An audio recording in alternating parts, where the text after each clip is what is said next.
Hello and welcome to Runkle of the Bailey. My name is Ian Runkle. I'm a Canadian criminal defense and firearms lawyer. With the current war between Russia and Ukraine, some people have been asking me about the laws around going overseas to serve with a foreign military. And it turns out there is a law around this, because of course there is. There's a law about just about everything. But that is the Foreign Enlistment Act. So let's go through this and have a look at what it says. So we're going to start with the definition section, and the reason why is because definition sections are actually really important. This is a place where a lot of sort of lay people who are reading a law get tripped up, because if the law specifies a particular definition for a thing, that's the definition that law uses. So if a law is talking about cows, but it defines a cow specifically in the definition section as a six-legged animal that breathes fire, then whatever Farmer Joe has in his back pasture is not a cow, unless it's breathing fire. So this is important because sometimes, as I sort of mentioned, laws define things in weird ways. In a lot of wildlife statutes, they'll define firearm in a way that might include a bow and arrow or even a slingshot. So there are a few terms here that I want to cover. The first is armed forces. So it includes Army, Naval, and Air Forces or services, combatant or non-combatant. So that's important because it covers, for instance, logistics and that sort of thing, but does not include surgical, medical, nursing, and other services that are engaged solely in humanitarian work and under the control or supervision of the Canadian Red Cross or other recognized Canadian humanitarian society.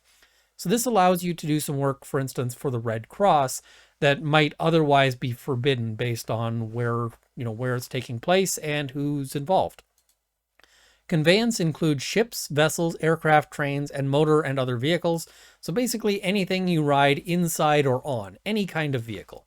I'm going to skip over equip, but foreign state includes any foreign prince, colony, province, or part of any province or people, or any person or persons exercising or assuming to exercise the powers of government in or over any foreign country, colony, province, or part of any province or people. So that is a much broader definition than simply, what we'd think of as a foreign state. Illegally enlisted person means a person who has accepted or agreed to accept or is about to leave Canada with intent to accept any commission or engagement, or who has been induced to go on board a conveyance under a misapprehension or false representation of the service in which the person is to be engaged in, with the intention or in order that the person may accept or agree to accept any commission or engagement contrary to this act. So that's really ugly language, but it's very broad. It includes, for instance, people who might be being loaded onto a ship who have been lied about where they're going. If somebody were to basically say, hey, we're doing a vacation cruise, but instead they're going to take you to a war zone and hand you a rifle and say, go fight, because the alternative is we got rifles too, then you would probably qualify as an illegally enlisted person. Okay, fair enough. That's kind of an interesting thing that they've covered, but yeah. So it is an offense first to enlist with a foreign state at war with a friendly state. And here we're going to run into one of the things they didn't cover in the definitions.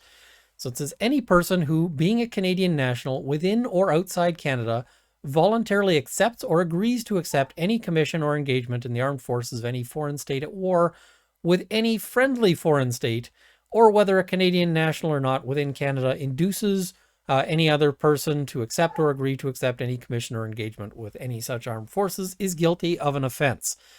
Now, this covers an incredible amount of stuff. So you have committed an offense at the point where you agree to accept a commission. You don't actually have to go overseas for anything like that. Or if you ask another person to accept. Now, that is if we go to war with or if you're going to join a force at war with any friendly foreign state, which is not defined anywhere in the Act. And that's a bit of a problem because I don't know necessarily what this means.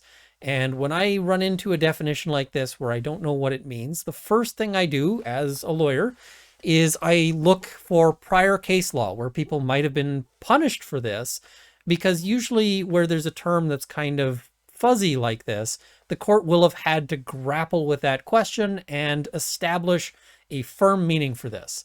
So I went and looked at all of the prior prosecutions for this, and you know what? I'm too lazy to do the tumbleweed thing. There are none. So imagine a tumbleweed blowing slowly across your screen here. But they have never prosecuted so far as, or at least there's never been a reported decision that I can see charging anyone for any of these offenses. So I don't know what a friendly foreign state is. You might say, oh, well, if you look, the US has a definition of friendly foreign governments, and that would include Ukraine, but not Russia. But I don't know that that is the definition that would actually carry the day here, because that's a US definition.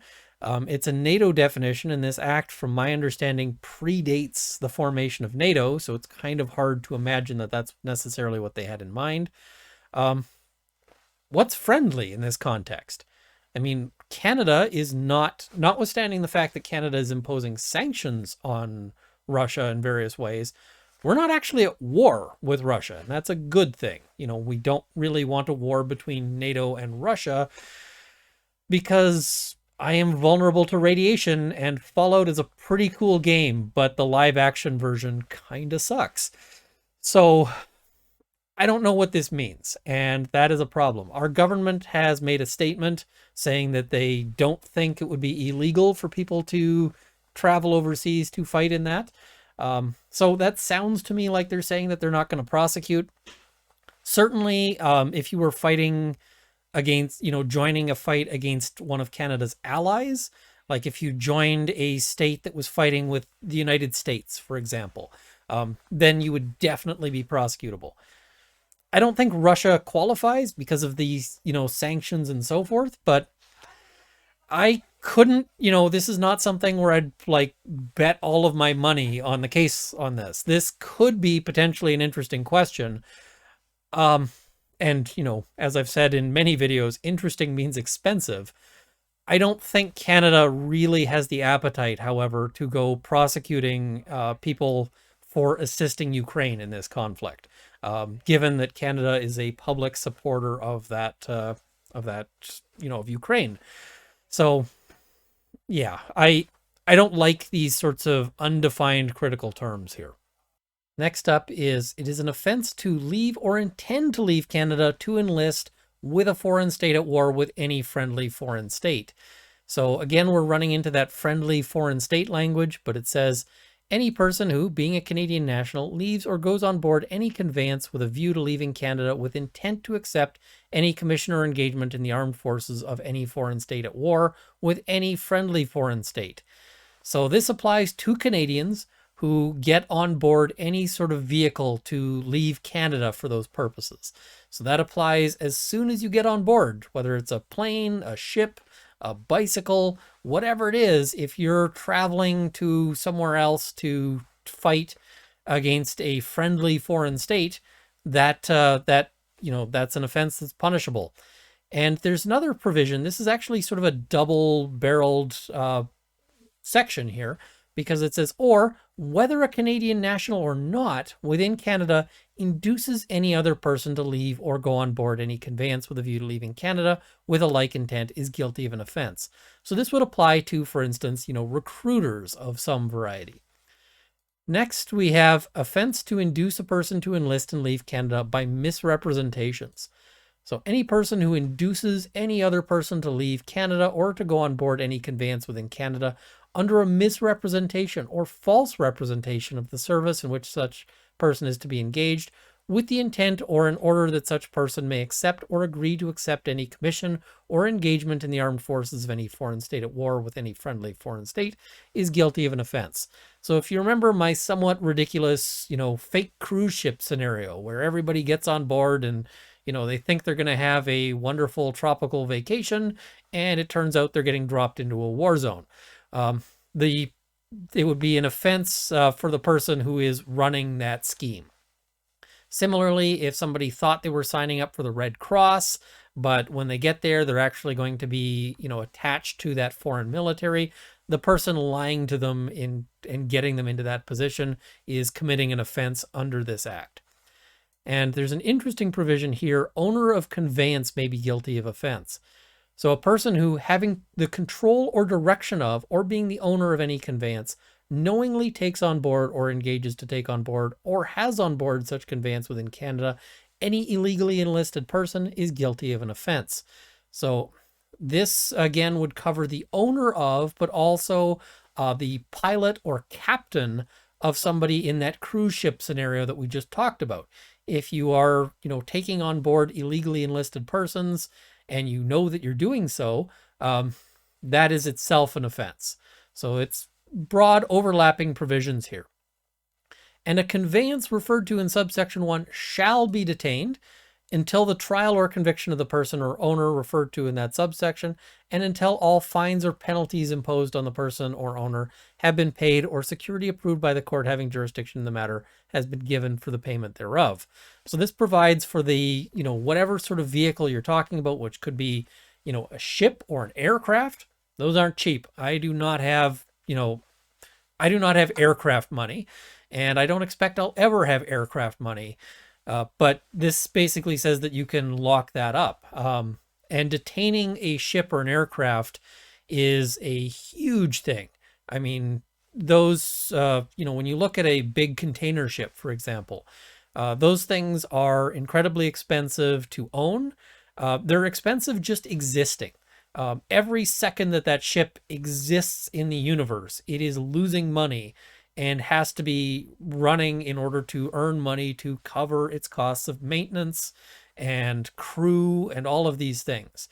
So this is a really big deal. This is a really big concern. And yeah, but you can see why the government would want to do this, because you really don't want that ship to leave. A, because you don't know what's on it necessarily, but B, also, if you're going to be imposing some fines and penalties, it's nice to have property there that you can take. Again, this is why the government might want to do it, but it is kind of this is a punishment in advance of the trial, and I'm not a big fan of these kinds of provisions. I don't like where they impose punishments like this, because those mounting costs may end up putting a pressure on somebody to admit responsibility for something that they haven't done. So I don't like this section. I would probably remove or amend this in some fashion. Offenses. Subject to subsection 2, any person who within Canada. Now, this is a whole bunch of things about building ships. And unless you're in the shipmaking industry, this probably doesn't affect you. So I'm just going to skip on here. There's also aspects of more ships, arming or equipping ships for a foreign war, outfitting an expedition. So you can get in trouble for providing material support, not just picking up a rifle. Recruiting. Any person who within Canada recruits or otherwise induces any person or body of persons to enlist or to accept any commission or engagement in the armed forces of any foreign state or other armed forces operating in that state is guilty of an offense. So this is, interesting in that it's an illegal recruitment aspect. Now, this is kind of interesting because I'm seeing a lot of people sort of saying, hey, maybe you want to volunteer for this. This provision suggests that's not legal, except, there's an exception here. Does not apply to the action of foreign consular or diplomatic officers or agents in enlisting persons who are nationals of the countries they represent and not Canadian nationals, in conformity with the regulations of the Governor and Council. So Ukraine, for example, can recruit Ukrainian nationals. That's an exception there. But when you see other people advocating for this or trying to induce people, that may itself be an offense. I may have seen some things that, people's commentary online that might, I'll just leave it there. And I'm not going to point any specific fingers, but that's a section to be aware of. Prize of war. Where any ship, goods, or merchandise captured as prize of war within Canada in violation of Canadian neutrality. I'm going to skip over that, but if you're going to start taking war prizes, you may want to consult a lawyer. just I kind of feel like that's a safe thing here. So punishments. Well, I'm skipping over to the punishments here just because a lot of the provisions here are not, yeah, not super relevant to most people. A person who is guilty of an offense under this act is liable to, on summary conviction, to a fine not exceeding $500. This, whenever you see a fine that low of $500, that tells you that this is an act that has not been updated in a long time. And I think that there was an update to this in 1985, I think. But my recollection from previous sort of reading is I think this dates back to the 1930s. I want to say 1937. So if you think of what $500 would have been in 1937 money, big money. If you think of $500 in now money, lots of people get bigger fines than that for traffic offenses. So, yeah, or to imprisonment of a term not exceeding 12 months, with or without hard labor. The hard labor part is almost certainly unconstitutional at this point, but also tells us that this law has not been updated in a long time, because no law that is written now would include a hard labor provision, or at least I can't see it. Somebody's going to have something in the comments pointing to some military law or something that I'll be wrong on here. But yeah, this just again tells you that this is way outside of, it's a really antiquated law here. Or to both fine and imprisonment. I'm just thinking this might be a law that is scheduled for some updating. Now, the other thing I'll mention here is that let's say you went and you joined a military that was actually at war with Canada or with the United States or something like that. And a judge is looking at this penalty, and they have the option of sentencing you to a fine of up to $500 or to imprisonment of a term not exceeding 12 months. It's not necessarily a good thing that their hands are tied like this. You might be saying, oh, they've only got this little tiny fine. Well, imprisonment as a term, as a sentence, tends to be fairly evergreen, in the sense that 12 months is 12 months, right? That doesn't change. There's not inflation that applies to jail sentences. So as the fine amounts get sort of smaller and smaller and less appropriate, that might end up pushing a judge to impose the imprisonment instead.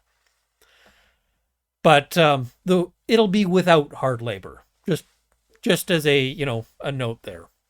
Or on conviction on indictment, to a fine not exceeding $2,000, or to imprisonment for a term not exceeding 2 years, with or without hard labor, or to both fine and imprisonment. Again, $2,000. The penalties, if you're driving, in many provinces, if you're caught driving a vehicle with no insurance, you're going to pay more than a $2,000 fine. So, yeah. And they can forfeit ships and conveyances and arms and ammunition, so they can keep that. That will probably end up being, I'm going to say you're going to have a really hard time finding a ship or an aircraft that costs less than $2,000. Maybe if it's a rowboat, but if we're talking about an actual ship, it's going to cost way more than the $2,000. Locus of jurisdiction. This one is kind of important because this is a provision that applies extraterritorially. For the purpose of giving jurisdiction in criminal proceedings under this act, every offense shall be deemed to have been committed and every cause of complaint to have arisen, either in the place in which it was committed or arose, or in any place in which the offender or person complained against may be. So they can pursue you all over the place for this. And this is one of those provisions where, even if you're overseas, Canada will claim jurisdiction over you as a Canadian national. All right, and they can also provide for regulations that apply to this. I don't think there are any regulations. Just looking up there, I don't see any. So, yeah, this is a very old piece of legislation that, so far as I can tell, has never actually been used. But because we have this now in the media, we may see um, further attempts to revise this in some fashion. Now, the government has given, public statements that say basically it's on you to decide whether or not you want to go. They haven't said that they would consider it illegal. You got to keep in mind as well, this is not the only bit of legislation that will affect you potentially if you make such a choice, because international human rights law and war crimes legislation definitely still applies. And if you haven't had training in terms of what counts as that, you might be surprised at some things that count as war crimes. So there is some real risk that somebody could decide to proceed overseas and end up facing some real serious charges. You do not want to ever be facing war crimes charges. How you handle prisoners can be a really big deal. What weapons and armaments you use can be a really big deal. Your standard hunting cartridges, not necessarily so good overseas. So you want to be real careful and understanding, what risks you're taking on. And I mean, as much as I'm saying, hey, there's a risk of, prosecution, there's also risks of, being shot and killed. That is always always a potential concern. I have never, done any military service, and I'm probably would be a negative force multiplier because, hey, we've got this guy with a bad back and so forth is probably not super helpful. But yeah, I can't say whether this is a good idea or not. If you're concerned about the legal implications with respect to you personally making that decision, you may want to contact a lawyer for actual legal advice as opposed to legal information here. And in terms of the risks physically, that's something I really can't even pretend to advise anyone on. For that, you would probably want to talk to somebody who has served and who understands what those risks are. And, that's its own, I could do probably entire videos on the effects of that and the terrible price that is often paid by, soldiers, including Canadian soldiers in service. I'm really not the guy to say that, though. It's not my story. And yeah, but it's something to be aware of. Anyway, that's this particular act. As mentioned, it's a really old and really outdated act. I have not been able to find any prosecutions of it in nearly 100 years of it being out there. So, but that could change. We never know. Anyway, I wish I had better answers on some of the questions, like what exactly a friendly foreign country is. I also will note that I looked at the French. The French is sometimes an assistance when you want to understand what that a particular section means. But all it says in French is "état étranger ami," which doesn't help. That provides me with no additional clarity. Not, and that might be my limited French, but I don't sort of get the nuance. Maybe that has a stronger nuance of alliance or something. If you are Quebecois or otherwise have better French skills than mine, let me know. Does that have any particular connotation to you as to like the strength of that friendship? Yeah. So thank you for watching. I want to thank my Patreon supporters at the $50 level: Jonathan Wheeler, Canada's National Firearms Association; Kyle Martin, the CCFR and the Canadian Shooting Sports Association; at the $30 level, Sights and Arms Limited and Mark Olivier Damour; and at the $20 level, Peter Hilger, Mark Whittington, Jane Babe and Luxor, Haywire, Dale Nesbitt, Cameron Johnson, Bruno R., Andrew Elsich, and Aaron Delso. Thank you as well to the $10 supporters who will be in the crawl immediately following. Thank you for watching, and I guess as a further postscript, if you are traveling overseas to volunteer in some capacity, there are also issues with respect to what you bring with you. So you may want to look into what's necessary, for instance, if you're exporting armaments or other supplies to use. Some of those are export or import controlled. So that is another consideration to think about. Anyway, thank you for watching. I hope this has armed you with knowledge, and see you next time.